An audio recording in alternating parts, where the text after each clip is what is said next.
Thank you guys for joining. I really appreciate it. My name is Zaida Khan Wallace.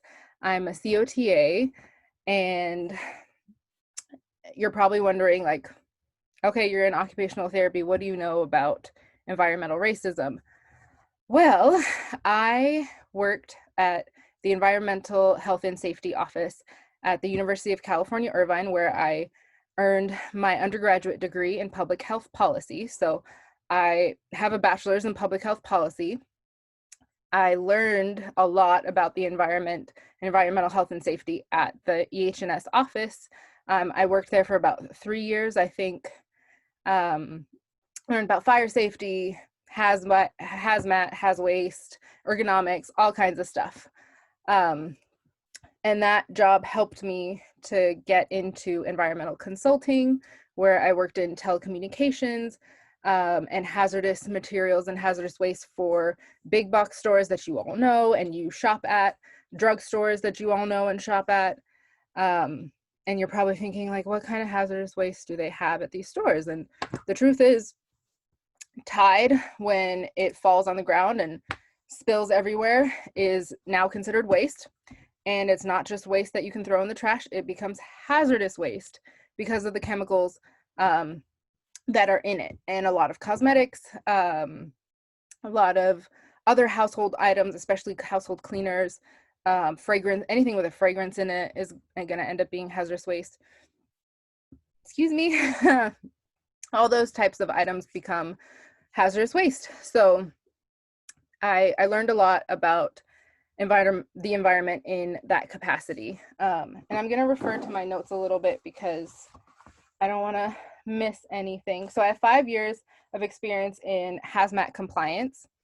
I also consulted for Bill de Blasio's office after Hurricane Sandy, or Superstorm Sandy, because once it hit New York City, it was a superstorm, not a hurricane.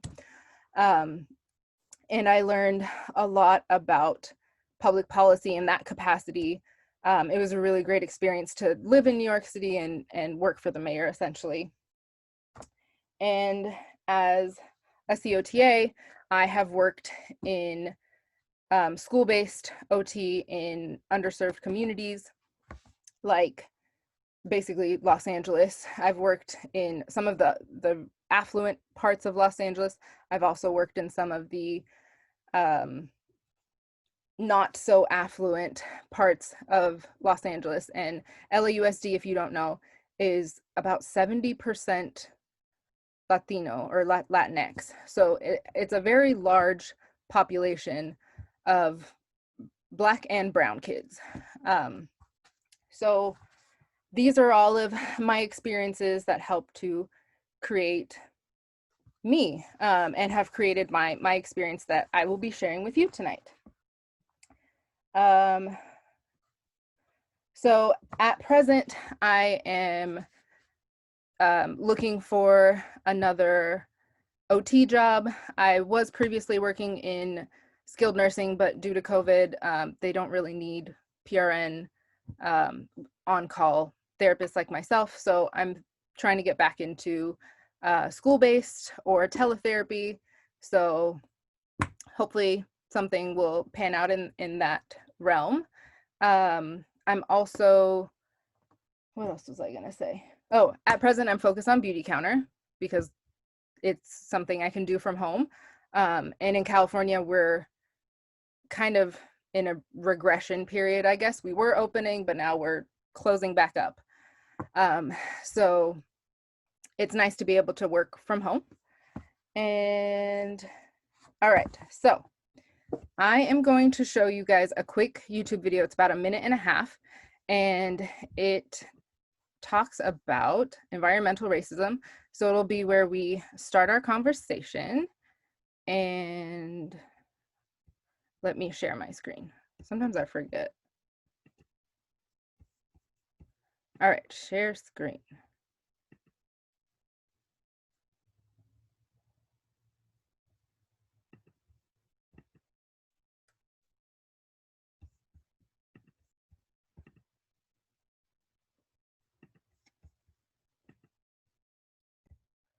All right, here we go.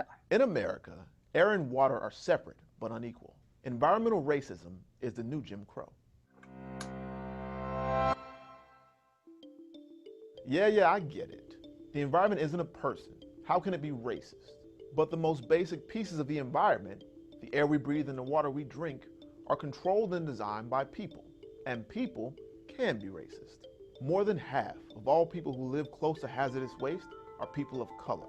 Floodplains nationwide have high populations of blacks and Hispanics. Black children are twice as likely to suffer from lead poisoning as white children. This inequality is no accident. Pollution and the risk of disaster are assigned to black and brown communities through generations of discrimination and political neglect. Enslaved Africans were commodities partly because their work carried environmental risks that were unacceptable to whites, like exposure to heat, malaria, and mosquitoes. As Jim Crow laws created racial segregation, they also reinforced an environmental system that still disadvantages minorities. It's no wonder that black and Hispanic children have the highest rates of asthma, or that hurricanes like Katrina, Sandy, and Matthew did their worst damage in communities of color. Rich white neighborhoods can update their water pipes, but not places like Flint. The Jim Crow laws are dead and gone, but the fact that people of color are still more likely to die from environmental causes is no accident. All right. So, what did you all think of that video? It was really quick, very basic. Any input? I could understand, or this is Ari speaking. It's me. I could definitely understand like his point and where we could get the racism environmentally that happens, especially in those communities. All right. So I'm gonna get into the presentation now, but I have to hop over to it.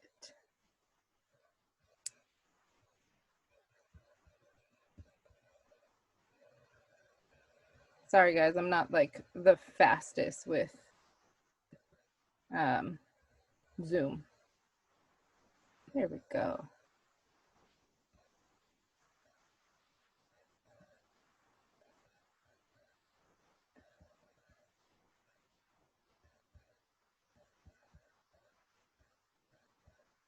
I don't know why it's not showing me. I'll just share the desktop. Let me know if you guys can see. Can you see the presentation? Can you see what is environmental racism? Great. Okay, then I will turn it on. All right, so you can all see it now? Yep. Great. All right, so environmental racism. This is a PowerPoint presentation that was created by one of my classmates at UC Irvine. Her name is Angela Kiamugisa. She can be found at Dispersal of Knowledge on Instagram and Twitter. She is a Black woman from Uganda, and she and I both studied public health. So that's kind of how we met and what our passions are in. So what is environmental racism? Racial discrimination in environmental policy making, the enforcement of regulations and laws, the deliberate targeting of communities of color for toxic waste facilities, the official sanctioning of life-threatening presence of poisons and pollutants in our communities, and the history of excluding people of color from leadership of ecology movements. So this was a quote from Benjamin Travis, who is kind of like, he's the civil rights activist, essentially. So Travis defined environmental racism in 5 categories. So basically, these are the 5 categories that he spoke of above. Racial discrimination in defining environmental policies. So these policies aren't necessarily always environmental policies. Sometimes they are things like redlining. If you've heard of redlining, it's basically the exclusion of people of color from certain neighborhoods. Like here in the Bay Area, I remember looking at some documents that showed Pleasant Hill, California was not a city where people of color could live. They literally were not allowed to buy property in that city. And so redlining basically made communities for whites and communities for other. And the communities for the whites tended to be in better areas with better air quality, better water quality, and further away from factories and waste facilities. Also, Black people were exempt from getting certain loans. So if they wanted to get a home loan, even if they had the income, they were denied access to loans so that they couldn't purchase property. So these types of things weren't necessarily environmental, but they still moved people of color and Black people especially into neighborhoods that had more environmental harm. So discriminatory enforcement of regulations and law. The Office of Environmental Justice was created within the Environmental Protection Agency. So this is at the federal level. But they've not done much to enforce or advocate for people of color. So although there is an Office of Environmental Justice, we haven't seen a whole lot come out of it. Deliberate targeting of minority communities as hazardous waste dumping sites. So my husband and I were looking into purchasing a home here in the Bay Area, which is freaking expensive, right? So Richmond, California, that is a predominantly Black city, and it's much more affordable than other parts of the Bay Area. And so we were considering moving to this city. We went to this city and we're looking around. On our way to this particular home that we were looking at, we passed by a landfill and the Chevron refinery. And literally we made a right from the Chevron refinery and we were there at the house that we could probably afford. And so places that there are lots of cities like Richmond, California. Richmond is not alone. This is just the example that I'm using because it's close to home for me and I'm familiar with it. So there are lots of cities like this where people of color live literally right next to an oil refinery and they're breathing in this benzene that's coming off of there, and they're breathing in whatever is coming from the landfill. And if you're thinking about a landfill, you may not think landfills are that dangerous because it's a landfill. It's just trash. It's not hazardous waste. But not everybody throws their hazardous waste in the trash. And like I said earlier, Tide, and it's not just Tide, detergent, laundry detergent in general, that is considered a hazardous waste. And do you or I always dump that in, like, do we take it somewhere to be transferred to a hazardous waste facility? Like, no, we really don't. In California, you just have to make sure it's empty. And then you can throw that plastic bottle in the trash or hopefully recycle it. But not everything makes it in there. There's batteries that make it into landfills. There's electronic waste that makes its way in there. And then we'll go into electronic waste and how that is yet another way people experience environmental racism. But on to the next point. So official sanctioning of dangerous pollutants in minority communities. So I'll share my screen again because I want to show you EnviroStar, which is like a, it's a California website. It's on, I think it's cal.gov. It's basically a website that shows where hazardous waste facilities are. So let me pull it up. Here is EnviroStar. Okay.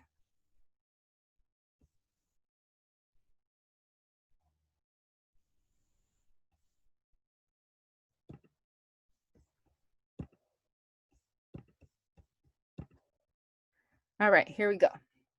So this is ca.gov and Department of Toxic Substances Control and Virostar. So this is basically where we can look at all of the hazardous waste facilities in California. I don't believe these are transfer facilities. These are, there's, what is a TSDF? I know what it is. I just have to tell you guys what it stands for. It's Treatment, Storage, and Disposal Facility. I haven't worked in haz waste in a while. So a TSDF is a treatment, storage, and disposal facility. So this is where hazardous waste and materials, meaning pharmaceutical waste, and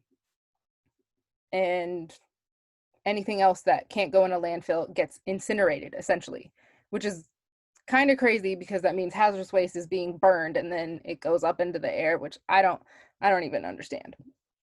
I don't know how that's productive, but TSDFs are where materials get incinerated. These, I believe, are just facilities that are associated with businesses. And so if we look, I'm here in the Bay Area, so Alameda County is near me. There's 1, 2, 3, 4, 5, 6 facilities in Alameda County. And I can tell you, Alameda County has a lot of brown people in it. And the Bay Area as a whole doesn't have anywhere near as many Black people as, say, Los Angeles. But we do have a lot of brown people up here. And Oakland and Richmond have probably the most Black people. Oakland is in Alameda and Richmond is in Contra Costa County. So here we have 6 that are in Alameda County where there's a lot of Black and brown people. 1, 2, 3, 4, 5, 6, 7, 8, 9, 10, 11 in the county that I live in Contra Costa County. I think some of you might live in Contra Costa County too. So, and I live pretty close to these cities, which is sad. I live close to an oil refinery, but there's at least 2 that are really close to me. So if we look at Richmond, there's 1, 2, 3 just in Richmond alone. So I told you Richmond has a very high population of Black people. There are 3 facilities in Richmond alone, and Richmond's not that big. It's not like LA where it's like a huge city. Martinez has 2. Martinez is actually a predominantly white city, so that is because there's a Tesoro refinery. I think there's Shell. I don't know if Shell and Tesoro are the same, but Tesoro and Shell are both very close to Martinez.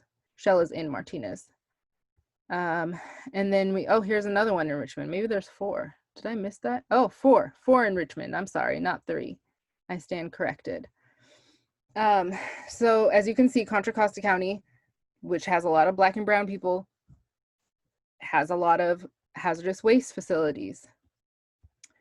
And then we can go down to Los Angeles. I'm not even going to count this, but you can see literally it takes up the whole freaking page, almost all of this. And we all know LA is Black and brown. That's what it is. There are white people that live in LA, but there's a ton of Black and brown people. And a lot of these that are in the city of LA are going to be very close to Black and brown, or essentially in Black and brown communities.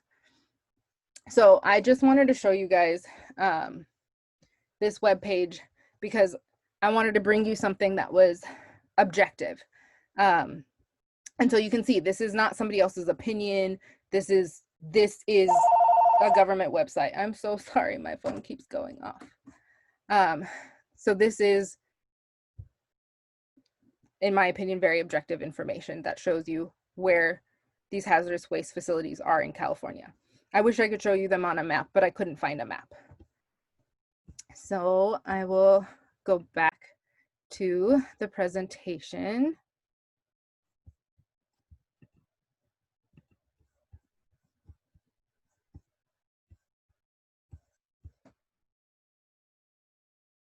So the last point is the exclusion of people of color from environmental leadership positions. And share this. Oh, no, not that way. Cancel. There we go. Now you guys can see it. Okay, so historically, environmental racism can be traced back about 500 years to the arrival of Europeans and their displacement of the Native Americans. So we all know the Native Americans were living here. This was their land, and it was essentially stolen from them. So the environmental justice movement was rooted around the same time as the civil rights movement, once environmental racism was acknowledged. The exportation of hazardous waste to poor countries in the global South with lax environmental policies and safety practices, such as American companies sending their waste batteries to Mexico. So batteries, especially even the batteries that you have in your remote control, not just lithium ion batteries, but just regular batteries that you would put in your kid's toy.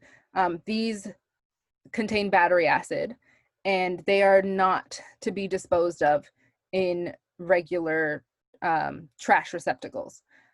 They're supposed to have the nodes, like the two ends, taped and then disposed of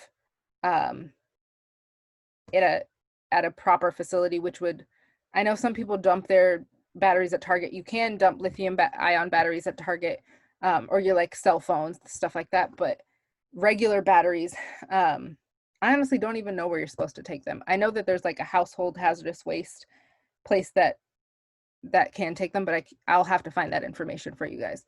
But so these batteries, even when we dispose of them properly, are just ending up in other countries and polluting these other countries. So in California, we have to pay an environmental waste fee when we purchase electronics, like large electronics, like laptops and things. I believe, I'm pretty sure we do have to pay that fee. But at the end of the day, our electronic waste ends up getting thrown into an underdeveloped country, I guess, and it's not processed in any way that would make it seem right in my mind. Sometimes these wastes, I've heard of the military creating burn pits and just throwing all of this waste into a pit and burning it because it's cheaper to be in this other country and just burn the stuff than ship it back to the US. And then I've also heard of environmental waste just ending up in Africa and literally just being dumped on the land as if it was a landfill. So we're not necessarily disposing of our waste properly, even when we may think we are.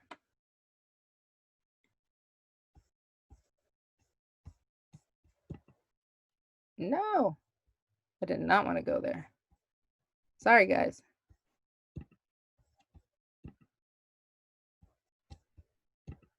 Okay, so at present. So today, one of the best examples, and let me check the time because I don't want to take up too much of your guys' time. So today, one of the best examples is the Flint water crisis. So Flint, Michigan is 54% Black and 40% of the residents live below poverty. State officials intentionally put Flint residents' lives at risk to save money because they didn't want to change the water pipes. So there's essentially lead in the water. Now, lead-based paint was made illegal essentially back in the 70s, the late 70s. So to this day, I did these reports about lead-based paint and what paints in different buildings might have lead-based paint and whether it would have to be abated for my clients. I didn't actually go out and do the sampling or anything, but I did do lead-based paint reports. So it's important to not have little chips of paint that have lead in them because that could be toxic to children. But these children in Flint are literally drinking lead. So, like, just rationally thinking about this, it's probably a lot worse to drink water with lead if you're drinking 8 glasses of water a day like you're supposed to be drinking, right? As opposed to possibly eating a chip of lead paint. So the dangers of lead-based paint, in my opinion, are nowhere near as dangerous as drinking lead in water. And lead is not the only contaminant in water. It's just the main contaminant in the water in Flint.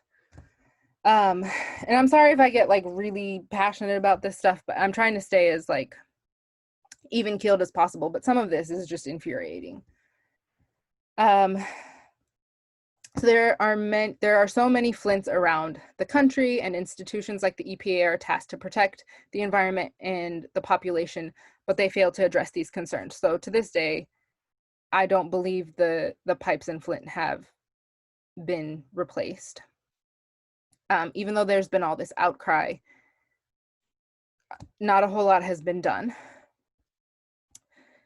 So for example, the EPA, so the Office of Environmental Justice that I spoke of earlier within the EPA, closes 90% of the cases communities of color bring to them regarding lead and other contaminants in drinking water. So even when it is brought to the government's attention that there's lead in the water, 90% of these cases in communities of color are being closed without being fully addressed, which is unfathomable, but it's happening. So Dr. Robert Bullard is basically the guy who pioneered environmental racism and environmental justice. He's written a ton of books on it. And so these are some quotes from him. In the US, your zip code is a powerful predictor of health. So if you really think about it, if you live in Beverly Hills versus East LA, you're going to have very different health outcomes. And I know this because I worked in East LA and I had OTs that I was working with tell me like, these kids at this entire school are working at a special ed level. The gen ed population at this entire school is working at a special ed level. That's a huge issue. That's not okay that like all of these kids like they're not dumb. It's not because they're stupid. Like there's something else going on. And these issues are really not always being addressed. So the next is racism trumps class. Even middle-income African Americans are more likely to live in more polluted neighborhoods. So in order, you could make middle income is like $50,000 to $60,000. So even Black people who make $50,000 to $60,000 are still ending up in communities where they're exposed to environmental harm. Not far from Flint is Detroit, Michigan, one of the most polluted zip codes in the country, and it's 83% Black in Detroit. And there's even more when you go into Cancer Alley in Louisiana, which is, I think it takes you from like New Orleans to, I can't remember what the other city was, but there's Cancer Alley in Louisiana, and Black people are disproportionately affected by cancer in that area. There's also places in Pennsylvania where communities of color are disproportionately affected. I can't talk about them all because I want to get you guys, I want to be able to get you guys off of here. I don't want to take up all your time. So causes of environmental racism. So covert organized racial and ethnic oppression develops into environmental injustices. Overt racism which limits the rights of people of color to make decisions about the environment. Basically, when you have Black people who've been systemically oppressed, they haven't been able to get home loans, so they can't build equity. They can't build equity, so they can't get the money to go to college. And yes, there are like grants and loans and all those types of things that people of color can apply for at this point. But as a whole, they haven't been able to basically create equity so that they can progress. Whereas minority communities like Asian communities, we came in like the 60s and the 70s, and our experiences have been very different here in America. So poverty, lack of mobility, political power, lack of affordable land, redlining, stopping them from being able to purchase land, those types of things. So what exactly is environmental justice? It's the principle that all people are entitled to equal environmental protection regardless of race, color, or national origin. It's the right to live and work and play in a clean environment. So like I mentioned earlier, Robert Bullard is the father of environmental justice. I'm gonna take a quick sip. My throat is getting dry. Sorry, guys. A lack of environmental justice is what causes environmental racism and crises like the Flint water crisis and even climate change. So how does environmental justice relate to climate change? The impact of climate change is fueled by development and consumption in developed countries. So we are blessed to be here in the United States. We have access to a lot of material things that people in other countries don't have access to. We can get new phones every 2 years.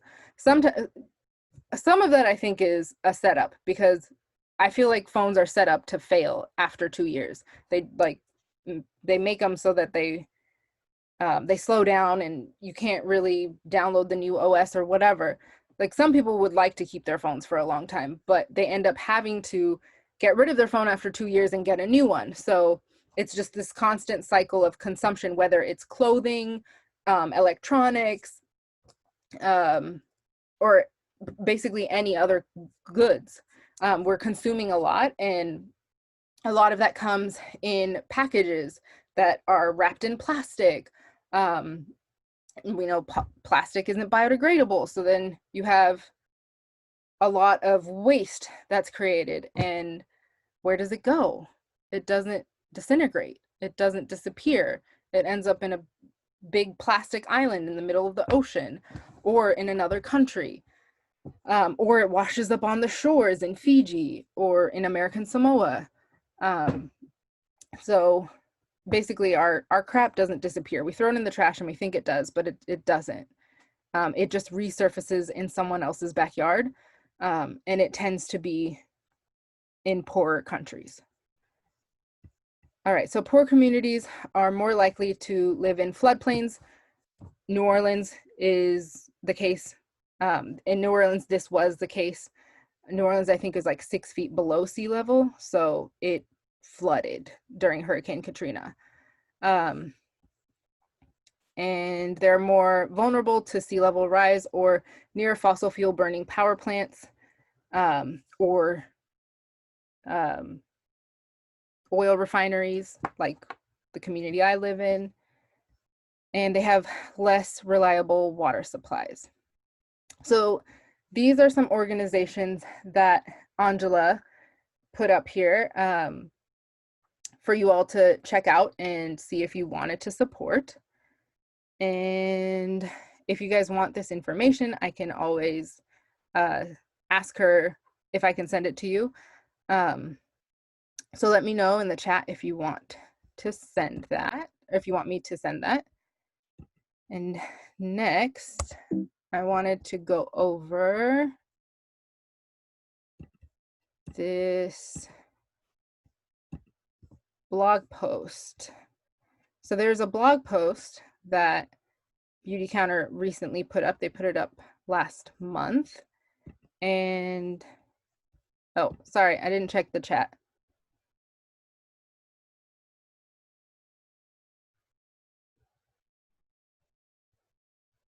Okay, I'll definitely ask her if I can send that out to you guys and see what she says. I'm sure she'll be fine with it. All right, so here is the Beautycounter blog post, unequal exposures to toxic chemicals. So this talks about how BIPOC are exposed to more chemicals than their white counterparts. And I don't want everybody to feel like, oh my God, she's bringing up all of this stuff about environmental pollution.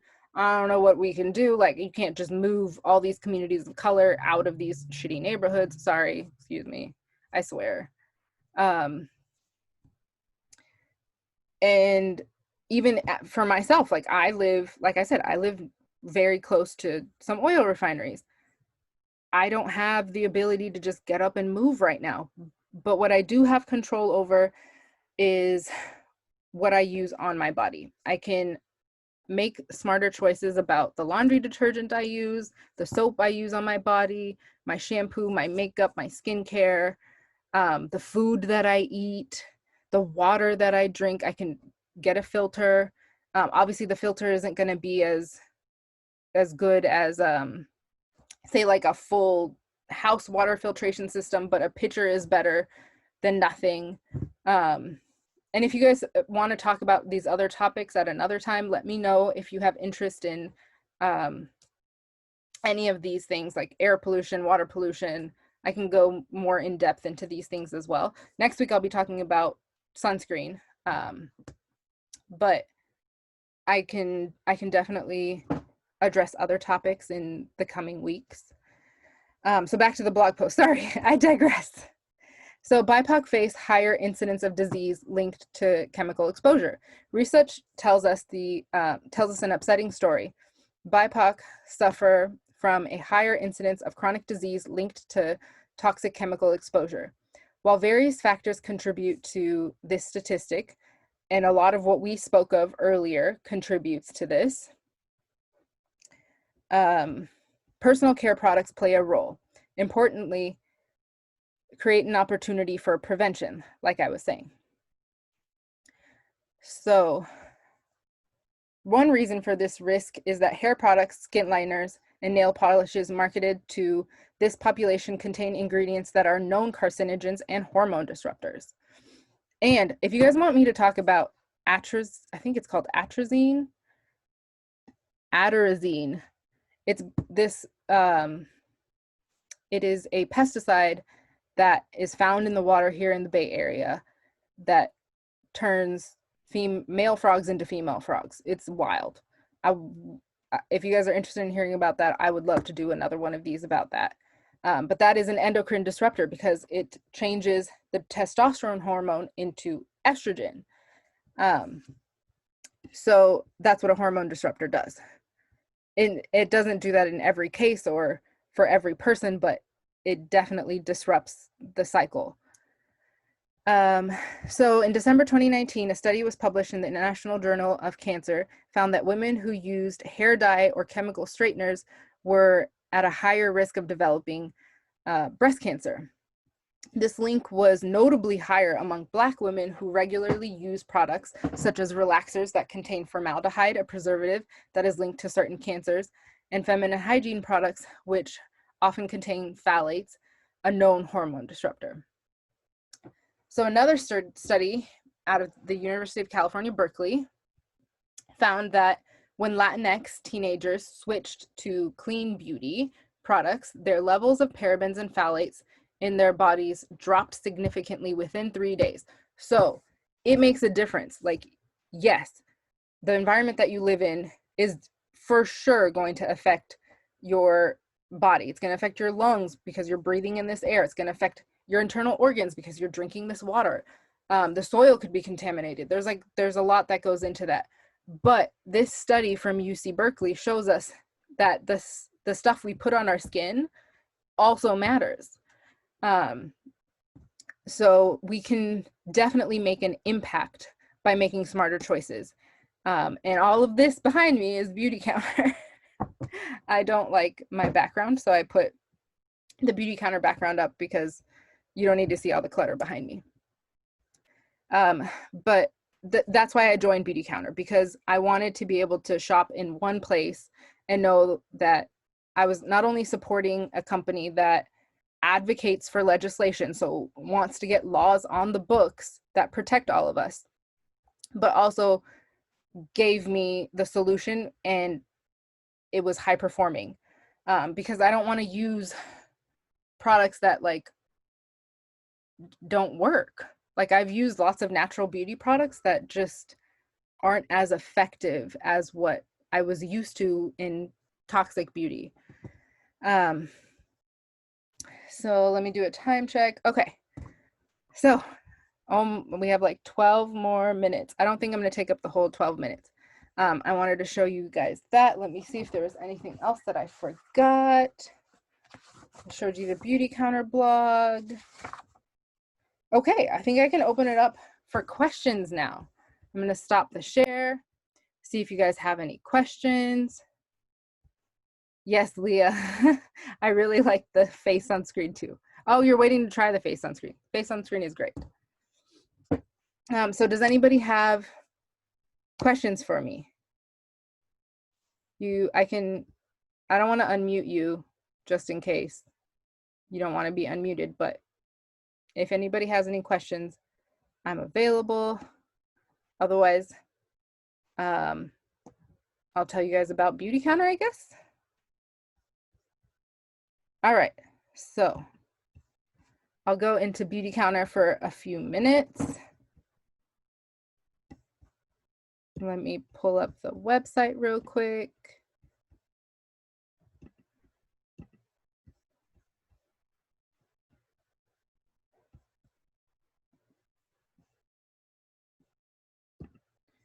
And let me share. All right, so this is the Beautycounter website. You may have heard that Beautycounter is going to be, or technically is, in Sephora right now. Beautycounter products, there's a ton of Beautycounter products, but there are 11 that are featured on Sephora.com at present and will be in store on the 8th of August or the 7th of August.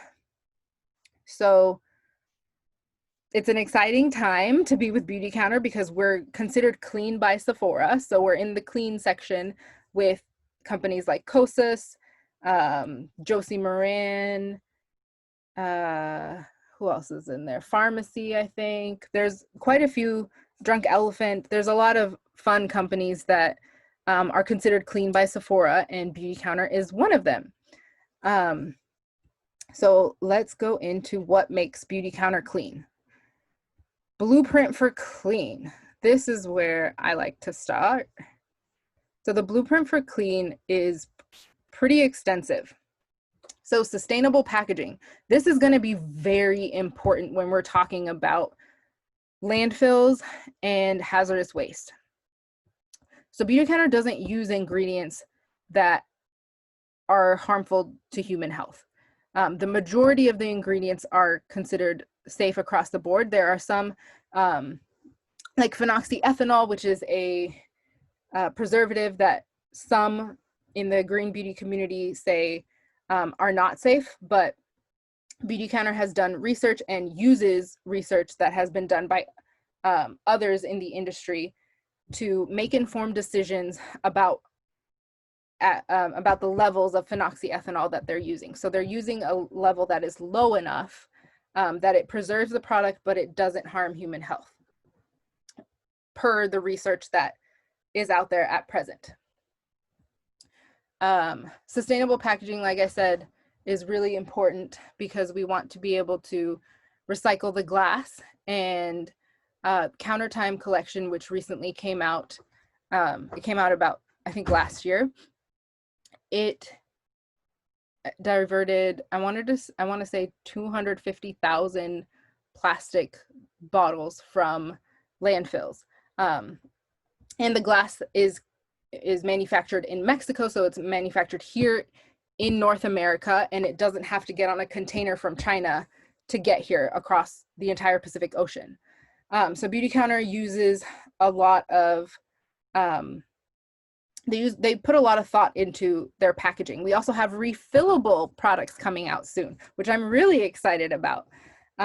So we're going to have some products that you can purchase like a full container of, and then if you really like it and you want to keep it, you want to keep using it, you can just order the refill, drop it into your container, and keep it moving, which is really exciting. We also have responsibly sourced raw materials, formula and preservative innovation. That's the phenoxyethanol I was talking about. Lab testing for trace contaminants. So Beautycounter makes sure they test for heavy metals. Our talc is not contaminated with asbestos. A lot of talc on the market has been, and that's why people have been basically boycotting products that use talc.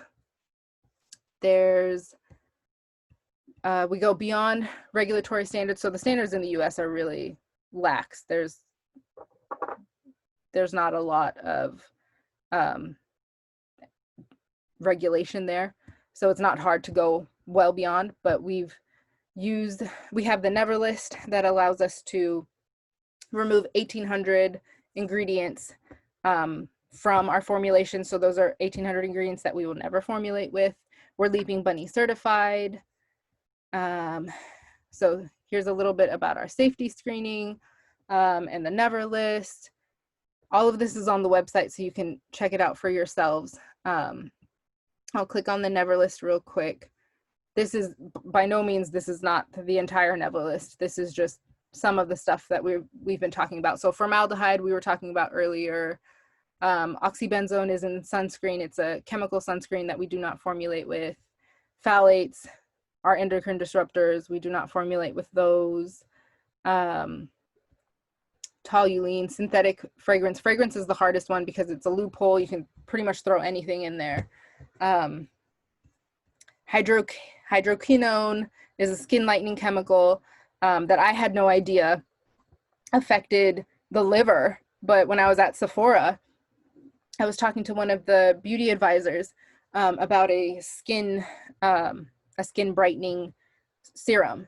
And she had mentioned to me that I could only use it for 2 months because it could cause liver toxicity. And I couldn't make the connection that this little bottle of serum that I was going to put on my face was going to affect my liver.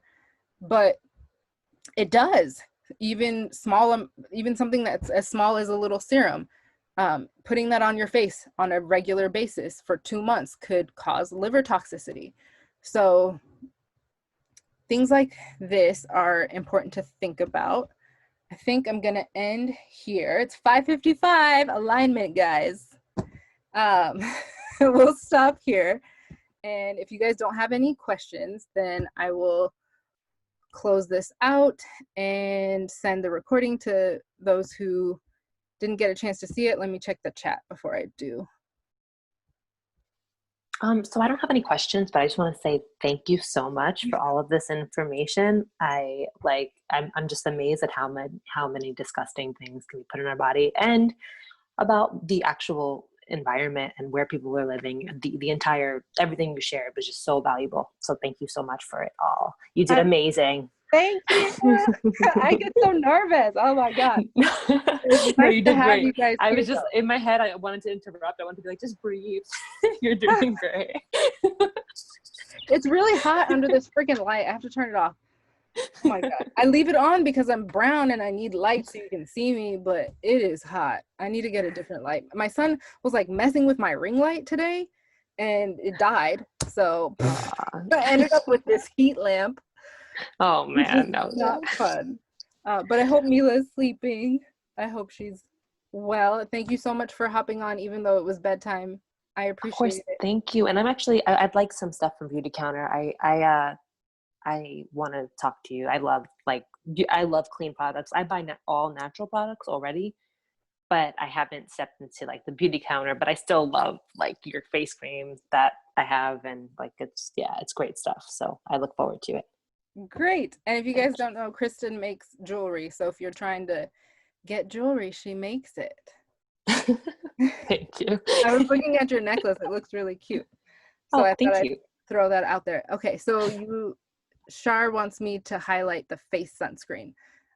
Okay, let me go show you guys the face sunscreen real quick. Thank you. No problem. I saw your comment. I'm not ignoring it.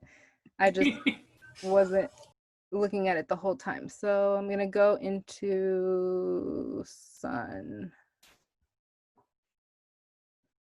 Oh, maybe it's under body. Sun protection. Okay, great. So let me start sharing my screen real quick.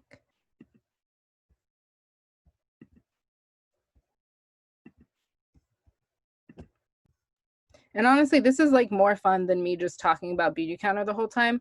I want to be able to give you guys a reason to buy Beautycounter, like understand why I'm so passionate about Beautycounter and why. And even if you decide not to buy Beautycounter, you're just like, I want to buy another clean beauty brand, fine. Like just using your dollar to purchase something that's going to be better for your body and for the environment is important to me. So this is, I think I'm sharing. Yeah, I'm sharing. Okay. So this is the Countersun Daily Sheer Defense for the face. And I think I noticed, Shar, that you got a little melanin in there, like me. So you're going to love this because it's really sheer. It doesn't leave that weird white cast on your face. It doesn't feel greasy. I love this sunscreen. It's my favorite. I just use one pump. I cover my whole face. There's no white cast. And I get the sun protection I need because, you know, yes, it is important to get vitamin D from the sun. And I'll talk more about this next week. Mm-hmm. It is very important to do that, but the sun does cause aging. So I don't really want to look old. I'm not trying to let the sun age me. I live in California. I'm exposed to the sun all the time. So this is my favorite. And if you guys are new to Beautycounter, you can get 20% off your first order. I'm not sure if that applies to this sunscreen because this is a brand new sunscreen, but the 20% off applies to almost the entire site, with the exception of brand new releases, which I will confirm here. So if you guys are okay with it, just let me know and I can send you more information on Beautycounter. If you get emails from me about Beautycounter and you're not interested, just reply and say, hey, I'm not interested in getting your Beautycounter emails, but I want to learn more about like these topics that you talk about. And that's fine. I won't be offended. And even if you don't want to have anything to do with my my pop-ups at all, that's fine. I just don't have I don't have an email service. I am the email service. So if you don't want to get my emails, just reply to my email and tell me to stop and I will. So with that, do you guys have any other questions? Shar, did you want to learn anything else about the sunscreen? No, that was it. Thank you so much for taking the time to talk about this. I'll try and come to the sunscreen one next week too. Okay, I'll definitely invite you. Yeah, it's reef safe. It's non-nano zinc oxide. It has non-nano zinc oxide, so the zinc isn't gonna get into your bloodstream, which we don't want. And I'll go into all of this type of stuff next week, more in depth. Thank you so much. I have to run, but I really appreciate your time. Thank you. Thank you for hopping on. I really appreciate it. Thank you all for being here. I love you guys for being here, and I will talk to you guys soon. Now I got to figure out how to end this. All right, bye.